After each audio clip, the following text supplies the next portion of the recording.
আজকে আমি বানিয়ে ফেলবো চিকেনের পুর। এই চিকেনের পুরটি বানাতে যা যা প্রয়োজন আপনাদের সাথে তা শেয়ার করব। হ্যালো এভরিওয়ান, আসসালামু আলাইকুম। কেমন আছেন সবাই? আজকে আমি আপনাদের সাথে শেয়ার করতে যাচ্ছি আমি কিভাবে চিকেনের পুর রান্না করে থাকি।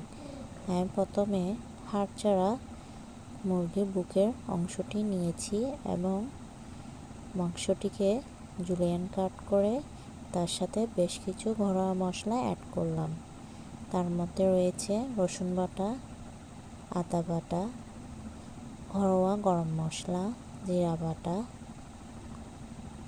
হলুদ, মরিচ, পরিমাণ মতো লবণ, সয়া সস, টমেটো সস, চিনি এবং সামান্য পরিমাণ পানি। সবগুলো উপকরণ একসাথে হাতের সাহায্যে মেখে নিলাম। এরপর আমি চুলায় সেদ্ধর জন্য দিয়ে দিলাম। আমার মাংসটি সেদ্ধ হয়ে গিয়েছে। এবার আমি হাতের সাহায্যে কুচলিয়ে নিয়েছি। এভাবে কুচলিয়ে নিলে খুব ভালো হয়। এখন আমি কড়াইয়ে তেল দিয়ে তার মধ্যে বেশ কিছু পেঁয়াজ ভেজে নিচ্ছি। তার সাথে দিয়ে দিলাম গোলমরিচ। আমি এই গোলমরিচটি প্রথমে অ্যাড করেছি, আবারও অ্যাড করলাম। আপনারা বুঝে শুনে অ্যাড করবেন।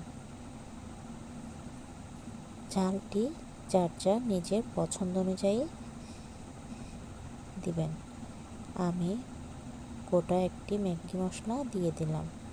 তার সাথে ঘরোয়া মশলাও আধা চা চামচ দিয়ে দিলাম। ভালোভাবে কষিয়ে আসলে আমি সেদ্ধ চিকেনগুলো দিয়ে দিলাম। এখন পানিটি টানা আসা পর্যন্ত অপেক্ষা করব। এভাবে নেড়ে চেড়ে ভালোভাবে রান্না করে নিব। এভাবে চিকেনগুলি রান্না করলে যে কোনো সময় ফ্রিজ থেকে নামিয়ে অন্তন, সমোসা, সিঙ্গারা যার যেটা খেতে ইচ্ছে করে বানিয়ে ঝটপট খেতে পারবেন।